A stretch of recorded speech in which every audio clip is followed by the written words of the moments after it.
All right. What's up, everyone? Welcome to episode 40 of the RUDIS Wrestling Podcast. And Matt, it is a special week. I think maybe one of our favorite weeks of the year. It is NCAA Championships week. Are you freaking jacked or what? Nothing like it. And it's good. It's almost good that you got a little you got a little prep work done over the weekend to get yourself Yeah, properly absolutely. stoked and fired up for the NCAA tournament. So Well, you know uh what? I actually felt like I didn't. I kind of felt like I was distracted because, the brackets came out when I was on my way to London and I kind of looked at them when I was on the plane. And then, man, they had me pretty busy, the UFC doing stuff. And then, when I wasn't doing stuff, it was like, okay, I got to get a workout in. Okay, I should probably go see something in London since I've never been here before in my life and I might never be here again. I might as well, go check out a few things. So, I didn't really get started. I studied the brackets quite a bit on my 8-hour plane ride home. I was sat down. I really, I downloaded them. I really studied them pretty good on the way home. Good. So we're ready to roll. So you want to Yeah. jump right into it? You know what? Well, where do you want to start? I mean, Well, there's I don't, so I many don't want things to to. get into. There's so many. Okay. Well, I don't want to. I actually made a big old list. I don't want to spend too much time on it, but let's spend 2 minutes. We're gonna give ourselves 2 minute time limit on seeding. Okay. And Okay. so let's each of us give up. I want you to give your worst seed and the one thing you don't like about the process. So I'll start. The one thing I don't like about the process is that they make a criteria. They make one, right? No one makes them make this. They decide to make a criteria and then they don't stick to it. They're effing all over the place. And so that's my least favorite thing. My worst seed, I think the worst seed, there's some handful of bounds. Josh Albert at number 4, after taking third at the conference tournament. And this isn't a conference tournament where maybe he lost to the number 1 and 2 ranked guys. The guys who finished higher than him at conference are seeded 9th and 15th. So I don't know how Josh Albert got the 4. That blows my mind. No, that's very fair. I guess for me, my frustration, and I think it's more of a public frustration, is that there's a lack of transparency. They came out with the seeds, but they didn't release the coaches poll or the final RPI poll. So if you That had was weird. those, That was weird, right? yeah, I mean, if you had that at your disposal and we could see it, then maybe they could, when they're pressed on it, the seed committee, they could provide better rationalization, because without those two components, because those are two really big things, the coaches poll and the Oh, RPI. I mean, those are yeah. the Huge two, components. and for the public to be held in the dark on that, it just, what can you do but to scratch your head and kind of question some things? And so part B to your question would be, I would say it's a two-part thing with heavyweight, with Ooh, heavyweight's bad. Mason Paris and Desi from Oregon State. It almost seemed like they were one and the same. They put they put Paris at 7, Desi up what, 4 or 5. And Yeah. so They put Desi at 5. Oh, sorry. Paris at 5, Desi at 6. right. So it seemed like they almost had to, they were one and the same. To put one guy up there, you almost had to put the other guy up there, and I don't think either one of them necessarily warrants the seeds they got. So for me, that was the head scratcher for me. Yeah, I totally agree. And so I want to make one more point, which it's not really, it's kind of about the seating, but it's not at the same time. We had that text thread and Tommy Rowlands, one of our colleagues, was he was going off about how the seeds don't matter. And it's just the press likes to make a big deal of them. And well, we are the press, Matt. So I guess it's kind of our job. But I want to push back and say it does matter. I mean, let's just pick on 197. Patrick Brookie at the 4 instead of the 3, which, I think he probably should have been at the 3. I think that's most likely. Preston Weigel got the 3. Preston Weigel only wrestled 10 matches this year. Right. Listen, Patrick Brookie ain't beating Bo Nickel. That's just the bottom line, okay? Patrick Brookie has a decent chance, in my opinion, of beating Colin Moore. Princeton having NCAA finalists is a big freaking deal. And Huge. so, huge. And so, yeah, it does matter. It does matter to these schools. I remember I was obviously Mizzou's first NCAA champion, and man, they celebrated that. I was their first NCAA champion in any sport individually. I mean, And that's just gigantic. You It's can't gig discount those things when you're talking about, look at, when I think of Chris Ayers in Princeton, he's been there Yeah, 10 years busting his tail. And yeah, finally he's getting some press and notoriety that he should get because he's absolutely. busted his tail for over a decade to position Princeton from the basement 10 years ago in 2008 to 2018. I mean, he's busted his tail to get that. So why do you wrestle the season? I mean, Yeah. you wrestle for a reason. Obviously, you're preparing yourself, but you're also positioning yourself for the NCAA tournament to get the best possible seed. If seeds didn't matter, they would just go a blind draw, right? Yeah, which is ridiculous. They shouldn't do that. They wouldn't do that. They do that in international wrestling, and I f Right. and I flip out about it every single time how stupid it is. Um, yeah, wow. Okay, good. So we're in agreement there. Tommy, you got roasted. Tommy, get your own studio so you can get on here and fire back at us. We can't wait for But I that. mean, to Tommy's point, he did have a bunch of points to make. And I think maybe that's a discussion, maybe at another time. We have so Sure. much to get through Yeah. I the entire simplified week. his I simplified his point. That's fair? You did, but he did have some valid arguments. And I think when you withhold information, you're opening yourself up for debate, right? And I think this is what this Absolutely. process has done. It's opened it up for debate because there's not complete transparency with the selection process, even though they say there's a criteria that they follow strictly. But based on what we saw with the seating, there wasn't strict criteria. There seemed to be some They were supposed subjectivity supposed to to it. be Yeah, supposed to be strict yeah, criteria. that's the Okay. optimal word, right? Optimal, absolutely. Okay, so let's do this, Matt. I wanna change it up a little bit. And because I was listening to Flow Radio Live, and they said this too. And I know we always do this. We start at 125, we talk way too much in the beginning, we start feeling rushed at the end, and then we start going fast, you know? Okay, So we're gonna start at 285 and work our way backwards. What do you think about that? fair. Let's do it. Okay. All right. So we're at 285. One to your point, one of the worst seeded brackets in the tournament, in my opinion.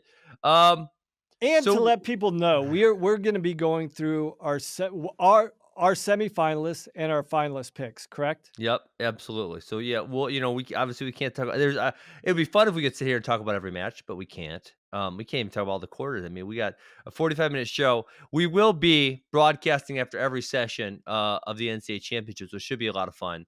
Um, But yeah, so let's start. Heavyweight, I think the first part was easy. 1, 2, and 3 are White, Kassar, and Stevenson. They were round robin. They each beat each other, to like you said. Um, I could have seen Kassar at 1. That I could see White at 1. White did beat Kassar, so I can kind of see it both ways. Either way, the 2 and 3 are gonna have a little tougher draw. So I picked. Here's what I picked. I picked Gable versus Kassar, and I picked White versus Paris. So I'm kind of going against what we were saying about the bad seed heavyweight. But when I look at Paris's draw and who he struggled with, I can very much see him making the semifinals here. So I got obviously Derek White beating Mason Paris. I have Gable beating Anthony Kassar, and I have Gable winning the dang thing as a freshman. And I have White. I have White coming through to the semis versus Wood. I think Wood's going to come You think through. Wood's gonna get him? I So I I do was think Woods. I do think Wood's going to get him, and I also see a rematch of the Big Ten Finals in the other semifinal with Stevenson versus Kassar, and I see your finalist being White versus Kassar. do you think Desi poses any threat at all to Gable Stevenson? I think there's guys throughout the bracket that pose threats to all these guys. I No, come think on, answer that one question. That one. no, I don't. I don't. Oh Um, my gosh, you know what I missed, Matt? I'm an idiot. You know what I missed? what's that? I didn't look close enough at this bracket. Um, Conan Jennings and Mason Paris are gonna be second round, and Mason Paris is 0 for 3 against Conan Jennings. Oh my goodness. So you're, Oh, dude. Oh, do I change my pick or do I think Mason Paris is gonna figure it out the four they always say the 4th time is the charm, The don't they? 4th time, I mean, that's the thing, there was a number of these a number of these situations where, like, okay, does it hold through? Do they d does he sweep him 3 for 3, or in this case, does he go 4 for 4? And so, that's always, Jeez. like, do you get do you get confidence from beating a guy, or does the other guy say, "Okay, I've made some corrections, I know what he feels like, and, even if it's been he's beaten me twice, I've still been able to make sufficient amount of corrections to overturn the previous results." That's a tough I one say because go with your gut. Go with your gut, well, my right? gut didn't see my gut didn't see Mason Paris versus Conan Jennings. My gut would say he doesn't I have the would tools in the shed to do it yet. That's what my oh man, I'm not okay. I'm gonna stick with my original pick. I'm just not gonna change it, even though I probably and should. I was with you. I tended to think that with Paris, I think he could turn things around from Big Tens to now. But you never know. I mean, he is a freshman, Well, I mean, Conan and Jennings is very, very specific. yes. Uh, I mean, he only does a few things really well. So So that's why I really, I think mean, then the game plan has to be a little bit different. You have to get but him sometimes outside of it those if 2 or 3 things. but if you don't But have the can he skills to do it? if you don't have the skills to do so, then that's when it becomes a challenge. Right, and that becomes the concern where there's just if you had 6 months or 4 months or 3 months to really game plan and really work on your execution day in and day out, Yeah. preparing for this match, Or build but a new skill. true. Yeah. Yes. So Or give him a look that he hasn't seen before. I don't think he's got enough time to do that, and he's as much as you were saying with Conan doing certain things, Paris is similar to that too. I mean, he doesn't do that many different things, correct? yeah, I mean, Conan James just has had a lot of success with that chest wrap position against Mason Paris, and obviously Mason Paris likes to shoot a lot and go underneath people, and that hasn't worked for him in that situation. So the Um, key for Paris there is like he's got to get off his knee. He's got to get to his feet on the finish. If he gets stuck yeah, underneath in a but chest that's wrap, but that's just not what he yeah, does. You know what I'm saying? right. It's so to change that, it's gonna man, that's gonna be a challenge. Uh, yeah, wow, okay, that's a tough early draw. Um, okay, any other match you want to talk about here before we move on? No, I think let's see if we can get through all these and Okay. do our due diligence with all 10 weights before Okay. instead of trying to rush through Alright, everything. we're on the clock. Let's go. 197. Um, well, I did my picks first, so you're up on the picks. Yeah, so 197, I'm holding true to the top 4 seeds, Nickel Brookie in the on the one half, Moore versus Weigel on the bottom half, and I'm actually going with Nickel versus Weigel. I'm thinking, I've watched Weigel a little bit more than I have in the past. I've been really impressed with him. I just think his level of athleticism might give Moore some trouble. As rugged and physical as Moore is, he seems to struggle a little bit against the more athletic guys. Um, so that's why I went with Weigel and with Nickel versus Brookie. I just think this is a bad. I think Brookie's had a phenomenal year. He's just a bad matchup for Bo Nickel, similar to what I thought in what I prefaced with Weigel versus Moore. I think Nickel's just way too athletic. I think he's going to give. He's just too He's good in he's every just too good dimension. everywhere. I mean, he's going to negate Brookie's power, and a lot of the stuff that Brookie does just plays into Nickel's hands. Yeah, So that's where I'm going there. well, I would see it the exact same semifinalists. I'm gonna go more over Weigel. I think Moore just has too much offense. I think Weigel's more defensive, really tough on top, and I think Moore's gonna kind of use his pace to be able to get a couple of takedowns. And Moore is not a guy who's struggled on bottom pretty much ever. I can't really recall a time where he struggled on bottom. Um, so obviously I got Nickel winning. I just think he's way better than anyone in the bracket. The one early round matchup that I think is very interesting is Rocco K. Wood, Jacob Warner. Rocco K. Wood beat him at the Midlands. And that's a big match for I will actually has a whole bunch of really big second round matches, in my opinion. As far as how high they're going to place in the team race. If they have a great second round, I could see them placing as high as second. If they have a terrible second round, I could see them placing as low as fifth. The second round is going to be so important for Iowa. And this is one of those matches where they're going to have to flip from what happened at Midlands. And Kaywood, I'm somewhat familiar with Rocco Kaywood being in the coaching in the EIWA previously, and he's a streaky guy. So I mean, he could that's not out of the realm of possibility that Kaywood could duplicate the performance he had at Midlands because he's very streaky. But on the flip side of that, when he's not streaky, there's a lot of guys that can beat him. So it'll be interesting to see what Kaywood shows up there. So yeah, definitely a tricky second round match for the Hawkeyes there. You think your man Honus is going to All American? I do. I got to stick to it, right? Okay. Yes. Well, yeah. I always I don't write the whole brackets out, but I always wonder like who is going to meet up. Like say Honus loses to Nathan Traxler, who's seated right below. Who does he match up with? Say he beats Nathan Traxler, then who does he match up with? So I guess I'd have to do more work and write these brackets all the way out. But Yeah, I don't have time to do that. I think I've said it a couple times throughout the year. I just think Honus has a really he's very big. I think I said this last week. He's big. Not only is he tall, but he's got a huge wingspan. Um, he's developed tremendously over the past 4 or 5 years at Cornell. I just think if you haven't seen this guy before, he's going to give you fits. Yeah. Do you think he can hold it to a decision against Bo Nichols? Or you can get pinned. I think he Ooh, could actually hold it to a decision. damn. Okay. All right. Well, that would be impressive on his part. All right. But 180 I could also see pin. Bo pinning 5 straight guys too. Ooh, that would be something. That was actually my goal my senior year, and I failed. I pinned 3, and that's it. Wow.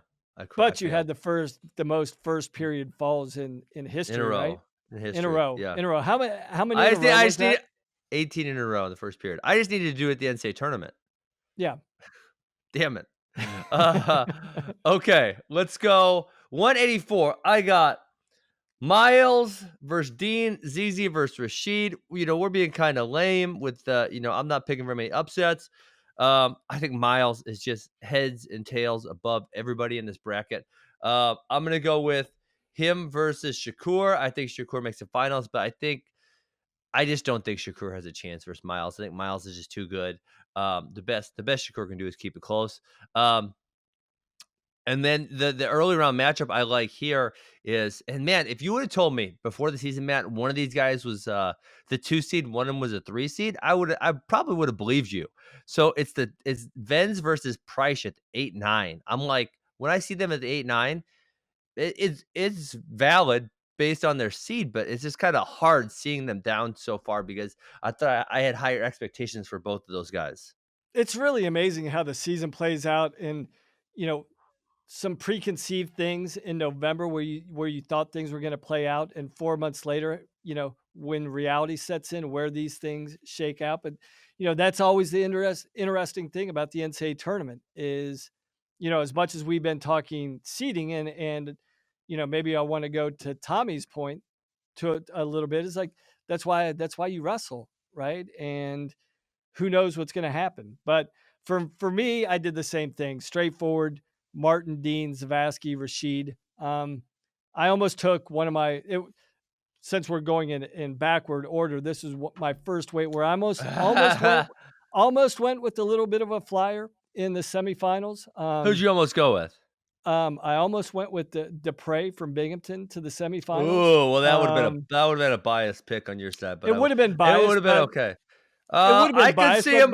but not with no, there is belief there. Like Yeah, I mean, him beating Drew Foster and Zach Savetsky, that's not out of the question to me. yeah, and he's beaten Bonacorsi every single time they've wrestled. He beat Dean the last time they wrestled. So it's not Where's like I'm Bonacor? Oh, damn, Bonacorsi's down at 13. I thought he had a better season. What? yeah, yeah. Wow. Okay. I almost went with Dupre for that, but looking at Zavasky and his history, I wouldn't be surprised, but I kind of went the conservative route. Yeah. Maybe I should, and my thinking is Martin versus Rashid in the finals, and I do give Rashid somewhat of a hope. I know you say there's nothing there, but he's so when you have a guy that's so dangerous, you've got to at least give him Sure. a puncher's chance, right? Um, Mm, because if he puts his fingertips together on top, you're in big time trouble. And I'm yeah. not saying this is going to factor in, but maybe in the back of Miles Martin's mind, there's been some strange things that happened throughout his career when he's competed against guys in the blue and white, right? So I don't think that's gonna factor anything. I don't Oh. think that's Oh, I don't think you're cold, Matt. You're yeah, cold. I don't but that some crazy things has happened to him at the national tournament against Penn State, right? So I know it's a new I know it's a new person that he would be facing, but in the back of your mind, is he thinking, what do they have prepared for me? You know, something's happened out of the norm two different times in my four appearances at the NCAA tournament against a guy from Penn State. Could it happen again? I don't think it Oh, will. I Matt, don't think it will. I can't believe you're so cold. That is so cold. Miles Martin's gonna punch you. Seems like a mean guy. But Miles is amazing. I'm just saying, Hey, I'm you know just what I saying just realized, Matt? So I went back. I was looking. This is another one of the seating things. It's where I'll just be honest. I think some of those flow guys have every single match that was wrestled this season memorized. So Bonacorsi beat Nick Renan in the semis at ACCs, and Bonacorsi is seated 6 lower. Like, what the heck? yeah, I And mean, I it didn't Renan struggled the last month of the season. He's what, Yeah, taking really str 3 or 4 Yeah, no, losses? he 3 struggled a losses? lot. Yeah, Yeah. and 3 of 3. So, okay, Bonacorsi's got 6 losses, one of which is to Jacoby, who doesn't count because he's at 74. 3 of those other 5 are to Zach Savatsky. So, part of him having 6 losses is the fact that he's wrestled the same guy who's very, very good 3 times. And I think that's So a horrible matchup and it's for a bad Renan. I matchup think for him. Zavadsky's so powerful, so controlled, like hey, let me clarify one thing at 184. Go, clarify. I'm saying Martin by a mile. I'm saying Martin by a Oh, mile. I thought, I'm just saying Rashid has a puncher's chance. That's all I'm saying. But I think Martin has clearly established he's the class and the head of the field here, far and away. So a I puncher's just want to, chance. I'm glad you're but a clarifying that's puncher's chance, a puncher's chance. puncher's chance. Yeah. Yeah. So I guess I'm up Okay. at 174 now, You're right? up, 174. So 174, I have Mark Hall versus McFadden. So that's maybe my first somewhat surprise would be McFadden making it through to the semis against Hall, and then I have a rematch versus Valencia versus Lewis, and I have in my for my Wait, finals wait, pick. wait, wait. No, Matt, you can't just glance over what you just said. Matt, you're just trying to glance over the fact that you picked David McFadden over Zahid Valencia. No, do I have this messed up? Shoot, did I mess this one up? You just told me McFadden versus Lewis, correct? No, no, no, no. I had McFadden versus Lewis, that's what you Hall. said. No, I messed that up. I had Wait, oh, Hall's the one. so I messed that McFadden up. McFadden's the 6. Oh, I screwed that up. I looked at the wrong thing. I would go with Amin then. I looked at my bracket wrong. Totally my fault. uh, My fault. I looked at yeah. I would go my bad. Hall versus Amin. I thought you were really I picking McFadden over I Valencia, really and I was yeah. thinking, "What?" Yeah, I'm gonna get crucified for that one. Yeah, that was Oh, bad. it's all good. Uh, It's all I good. do. Happens. Okay, so I would have Amin versus Hall, with Hall beating Yeah. him 2 to 3 to 1, 2. 3 3 to to 2, 2. 4 3 if to they 2. get crazy, he beats them 4 to 3, right? I wanna say every matchup this year's been 3 to 2, and last year was 3 to 2. So it might be that might be you know, a 3 to prop bet. 2. What's the are more than 5 points scored in this match? Exactly. I'm betting on exactly 5. And then I would go with Lewis versus Valencia again, and I'm gonna stick with Lewis again. Wow. I think he finally gets it done and punches his ticket into the finals. Boom. Okay. Well, that's actually exactly what I have, Matt. I have Hall versus Amin. Hall 3-2. I have Lewis over Valencia, and I have Hall over Lewis. And so I did look. It was 3-2 both times. Mark Hall over Miles Amin. I didn't realize. I guess I just told. I mean, there were so many matches going on in the Big Tens. Hall only beat Devin Skatska 4-2. Did you realize that? Skatska wrestled unbelievable. Skatska, I mean, he was one of the guys that nobody really talked about, but he he had a phenomenal Big Ten tournament. He had tough matches with everybody. Yeah, that's shocking to me. Um, so in this bracket, uh, I mean, not too many like I said, I love those other early first round matchups. There's not too many here that are like real hot for me. The one that I will say, and I was kind of hoping he would not be the 7 because I think he could be a bracket buster. And Daniel Lewis is my 2 is Jacoby Smith. And he'll have Mikey Labriola second round.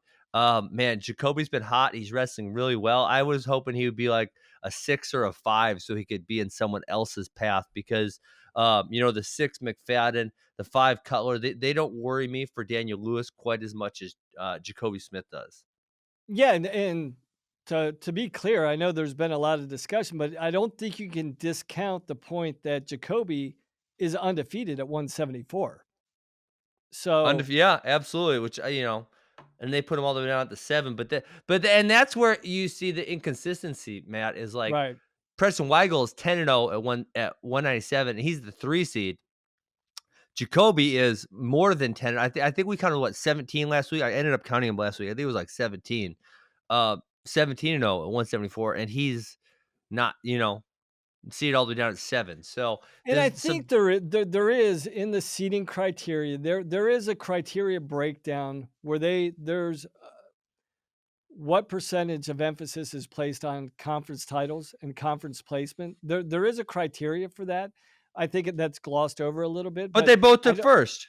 right, right. But I'm just saying, like, where there seems to be some lack of continuity with conference placement and conference Yeah. champions.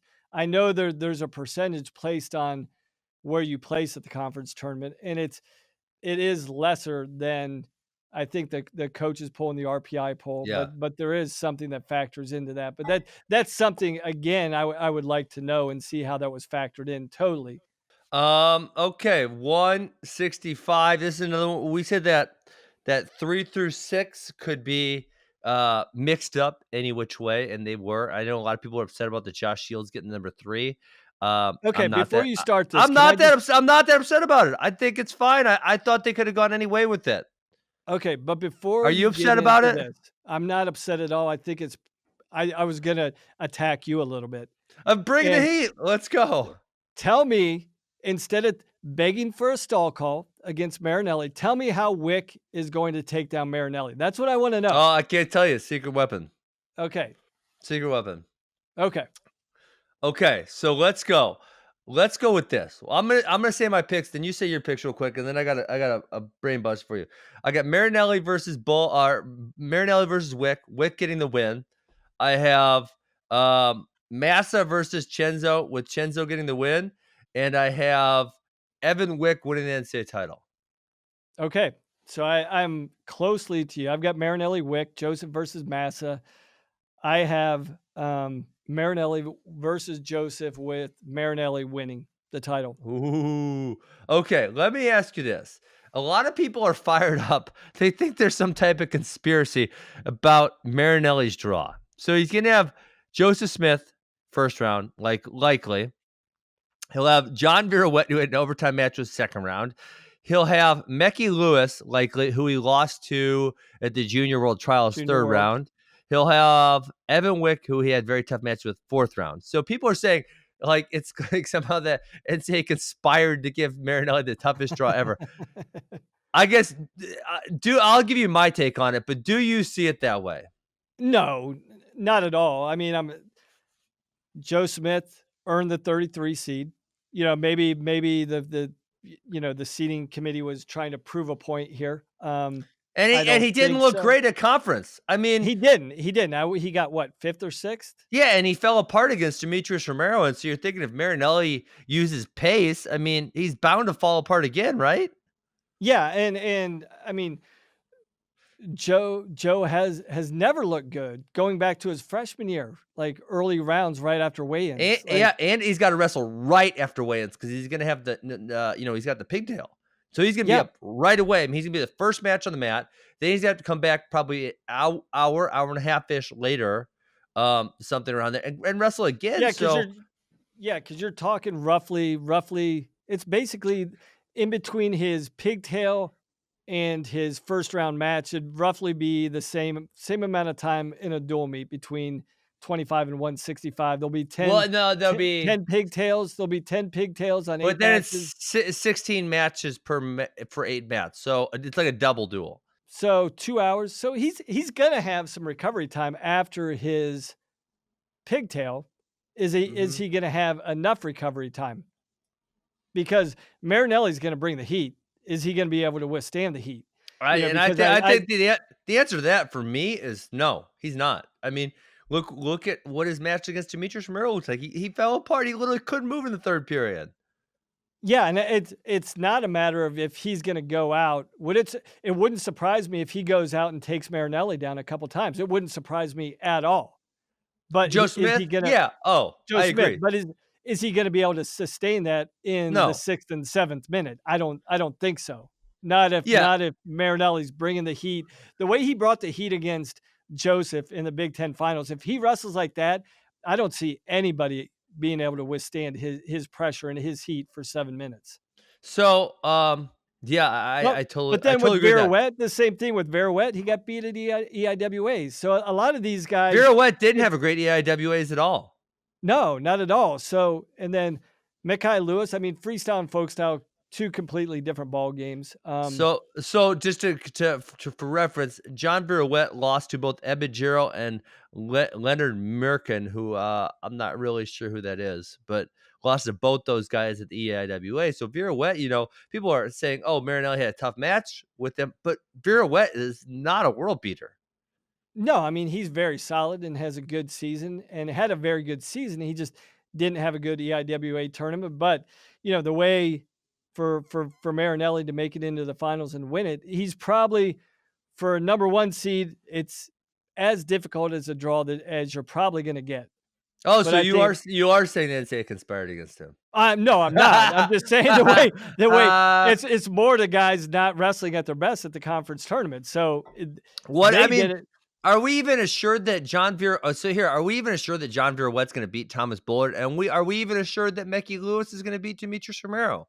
Are Are we we really even assured? sure that Tyler Moreland is going to be Joe Smith in the pigtail I mean, after a I'm worried about short Joe time? Smith, but Tyler Yeah, Moreland's pretty bad. yeah, So, yeah. I mean, how I think he should did be all Tyler right. Moreland get into the NCAAs? 6-9. He wrestled a great tournament, conference Who the tournament. heck did he wrestle against? I'm blanking on where he fell in the bracket. I was He only stole thinking some about people's dreams, right? apparently, yes. So Mech, you know what I'm looking at. I'm trying to. Well, I'm going to research Tyler Moreland real quick. Um, Mecky Lewis actually kind of got punished by not wrestling a tough schedule because he only lost twice. One to Connor Flynn, um, and beat so he's 23-2, but he did not wrestle any of the best guys. He didn't wrestle Marinelli, Joseph Shields, Marsteller, Massa, or Wick. So he's And kind of that's stuck down nothing there to at 8. do, and that's nothing to do with Lewis. Like with some guys, Yeah, so you'd he say, might be well, he better than didn't we wrestle think. anyone. They with some guys were saying, well, he didn't wrestle anybody, but you're saying, well, he only wrestled 10 or 12 matches. I mean, Lewis wrestled 25 matches this year. So he just didn't have the opportunity. It's not like he was holding himself out or he was injured. He had 25 matches. He just by chance didn't get to match up against a lot of the top guys this year. Correct. So, Well, okay, looking at hold our on. time, Hold Ben, on. Wait, I'm looking at Tyler Moreland. we gotta start Okay, closing here. okay. See, this is I didn't want to screw the big guys again. I'm trying to look at Tyler Moreland. Dang it, where is he at? 165. He took 8th place, so there must have been 8 auto qualifiers or something. Yep. It must be. Okay, 150. 157. Am That's I your up pick. now? Yeah, you're Yeah, up. well, I mean, we could fast forward and say, Nolf, next no, topic. no, off next topic. Okay, this is one of the ones I was pissed about the seating though, Matt. Ryan Deacon getting a 3, that's just not right. Now I know you're saying, okay, he beat Pentelia the one time. Pentelia kicked his butt at Big Tens. And if you want to put Pentelia with the 3, put freaking Hayden Hidley at the 3, returning But NCAA the thing finals, is, only has 2 no, losses. but Yeah. Pantaleo and Hidley both have some head scratching losses, right? I mean, Hidley's only got No, 2 Hidley's only losses, but got 2 losses. That's it. Pantelio's got 7. So, I mean, to be fair, it's gonna be way easier to put Hidley at the 2 than it is, or I'm sorry, not the 2, the 3. yeah, I could have seen that much easier than how the seeds shook out, So, but I've got I've got Nolf versus Pantaleo, and I've got Deacon versus Berger, and I've got Nolf versus Deacon. I think the Hidley's depth of my long. the depth of my thought there with Deacon was based upon the evidence that we've had throughout the last 4 months and how he's performed. I was saying he had a bad weekend. I think he's gonna get back on track. He's gonna show the form that he's shown all year and make it back into the finals against, Nolf. Okay, fair enough. So, Hidley's losses were Larry Early, who he was ranked higher, but he lost at conference, and, Tyler Berger. Those aren't bad losses. I mean, they're not the greatest losses, but man, not putting Hidley at top 3 for me, that was thumbs down. Um, when Ryan Deacon takes 5th at the Big Tens, you put him 3rd at the NCAAs. I go thumbs down on that one. So Um, again, yeah, let's just yeah, we need okay, probably keep need to moving. keep You're moving, right? trying to hustle. How much? Oh shoot! Wow, I just looked at the time. Yeah. Wow. Okay. See, this is how we jack up the big guys. So I got Nolf next topic. I think he's gonna beat up Berger again in the finals. And that's how I see it going down. The big first round. I talked about a big second round matchup here. For me, that's and I said I always got a bunch of that's Keyshawn versus Caleb Young, second round. I think that's a big one. I think Keyshawn all the way down at 11. You could see him winning that match, but obviously Caleb Young's the favorite. But another I mean, big one for Iowa. and a big one, actually a big one for Ohio State too. I Yeah, mean, absolutely. Ohio State really needs that one. Yeah, definitely. And it's okay. So let's go to 49 since we're on the hustle. And this is another big one for Iowa. They got Gefeller and Lugo second round. And that's a match Lugo actually won, even though he's the lower seed in this situation. So I go Ashnault versus Brock Mahler. I know a lot of people were pissed that Mahler got the 4. I didn't think he was going to be that high. Klodzik got bumped all the way down to 5. He's had some head scratching losses lately. And I got Jordan versus number 6, JP O'Connor. I got Jordan versus Ashnault. I got Schnall to be mobbing, taking home the NCAA title for Rutgers. First one First one ever. ever. So I followed a similar path to you. I've got Ashnault versus Muller, and Muller it just seems has an Achilles heel against uh is it the Iowa State? Who's the kid that's beat Muller twice? I'm blanking here. Jared Deegan, and he's all the way Yeah, down at Deegan. number 8. So I don't believe Mahler will have to see him. So I mean, that's the guy that looks like he's Muller's kryptonite. Nobody else has shown anything against him this year. I do have Ashnault over Muller, and then I've got Jordan versus Heil in the semis. Wait, what did you just say? Yeah. So I've got Number 11, Josh Heil? that. This is my other. This is one of my other flyers. I've got Okay. One more I coming. got I got a couple I more got. coming too. Yeah. I've got a couple more, and I have got um, Josh Heil beating Micah? fine. No, I've got him beating uh Fine Silver in the quarters Oh, okay. and Got facing it. Jordan in the semis with Jordan winning, and then I've got the Mongoose bringing it home. Third Is the time's a mo charm. the mongoose is Micah Jordan? The Mongoose is Micah Jordan. I got the Okay. Mongoose bringing the title home back to Ohio. Back to Ohio State. Okay, I mean, Josh House had a pretty darn good season. He's had a good year. He's I lost to Fine Silver, twice though. Yep. No, I'm once. I'm One. I'm sorry, once.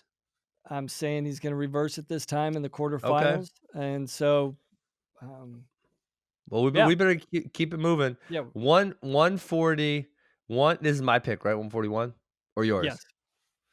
Okay. No, I it's got mine. It's it's mine, yours. Yep. Go right? ahead. So, yeah, I mean, pretty straightforward again. I've got Yanni versus Ironman and, Lee versus McKenna, with my finalist being, Yanni versus McKenna. Okay. I think As much as I went out on a limb at 149 with Heil, I did the complete opposite and went, the all right. Well, traditional route there. here's my flyer. Yanni versus Ironman. Yanni winning, and I got my man Tristan Moran making it all the way to the semis because he's actually already beaten number 6 Michael Carr last week at the Big Tens.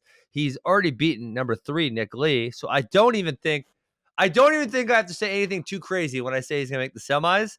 Um, but he is gonna have tough time with Joey McKenna. So I got Yanni versus McKenna, and I got Yanni winning his second NCAA title. Yes. Okay, that's fair, right? Yep. The wild card in this weight for me is Dom Demas. He's looked great at times. He's looked not that great at times. I think anything could happen with him. Yeah, if you wrestle into a big move match with that guy, Could be trouble. good luck. Yeah. All right, 133, my opinion, most fun bracket in the tournament. And maybe we should have done this one first and then went to heavyweight because then we don't get to talk. We don't get to talk too much about 133. So here's who I got, and it will lead me into the good first round matchup. I got Dayton Fix beating Mickey Philippi, who he did lose to earlier this year. I got him reversing that result. I got Nick Suriano, which is I think it's obvious because he smashes Lezak every time. I got him versus RBY. So I think RBY versus Santo is a gigantic second round matchup. Huge. So you've come full circle on the RBY train. You're back. You're Well, back. no, okay, so here's why. I think he showed there are certain things he can do well. He had a really solid second, third period versus Austin and Santo, just a terrible first period. I think Kale will be enough of a tactician to probably slow the Santo down early and see where, okay, well, we can do these things well and try to execute on those things. And I've heard Mitchick's hurt.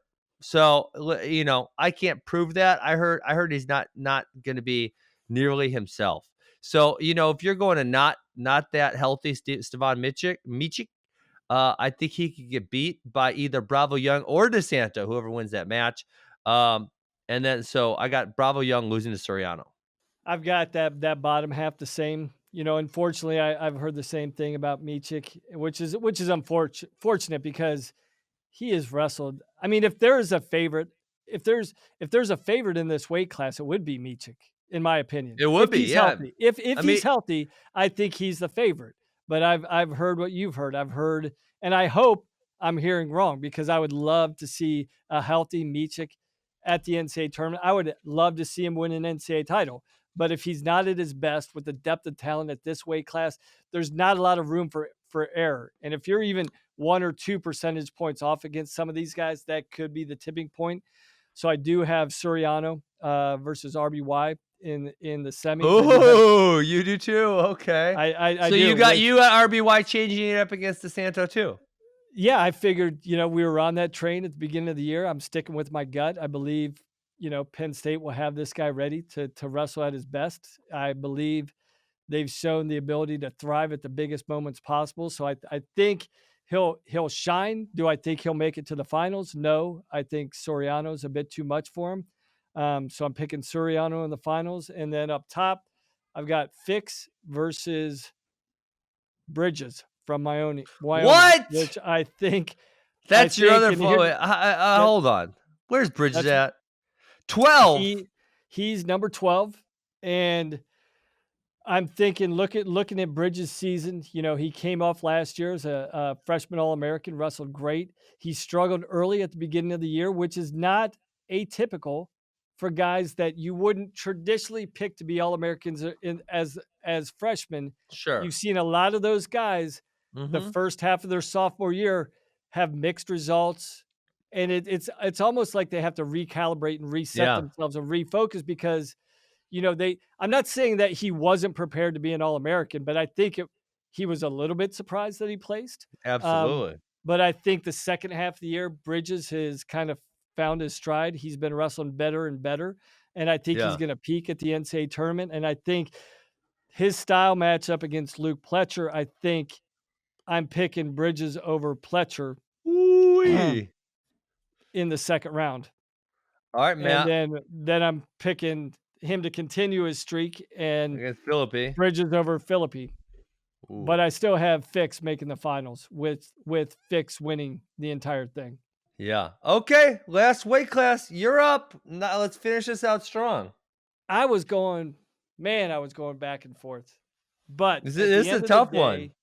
at the end of the day, this is what I did. Like, I believe Rivera is going to continue his streak. I think he's been locked in. I don't think anything's going to change. I think it's going to be Rivera versus Bresser in an absolute shootout in the semifinals with Rivera coming out on top. I have Lee versus Piccanini in the semifinals, and I'm picking Piccanini to come through again, make it to the finals with Rivera winning the title. Okay, I got a little bit of a surprise here. I got Rivera versus Bresser, which is not a surprise. I actually do think I don't want to say lucky is the right word, but Lee got the most comfortable quarterfinal for him. I just don't think there's a way that Russell can beat him. I mean, Russell can keep it No, close, but can't beat him. But if you had a Jack Mueller or a Ronnie Bresser or a Vitaly Aruja, I think that would be slightly more interesting. And the bottom side, I got Spencer Lee versus Patrick Glory with the upset bro. over Nick Piccinini. So listen, Glory got both the takedowns in the match versus Piccinini. He just got turned for, I believe it was 6 points. I think he got a Yep, 4 to 2 point turn. So I think that he's going to turn it around this time. I don't think he's going to beat Spencer Lee. I think we'll see the closest match we've seen with him and Spencer Lee, but I don't think he turns it around. And I think Rivera keeps it going against Spencer Lee. So that's kind of how I see it all going down. But fair that was enough. fun. We're not Yeah, too far. We're not too far overtime. Um, no, we'll both be in Pittsburgh on Wednesday night, and man, we will. Man, you guys are gonna see us everywhere this week. You're gonna get sick of us. Is or that fair? hopefully they want even more. Okay. Hopefully they won't. Like all your UFC people, they can't get enough of you, right? I don't know. They might be getting sick of me. We'll see. We'll see. So, all right, guys, that's it. Episode 40 in the books. NCAA tournament is 3 days away. Hope you're as excited as we are. We will see you in Pittsburgh. All right, Ben, take care. See ya.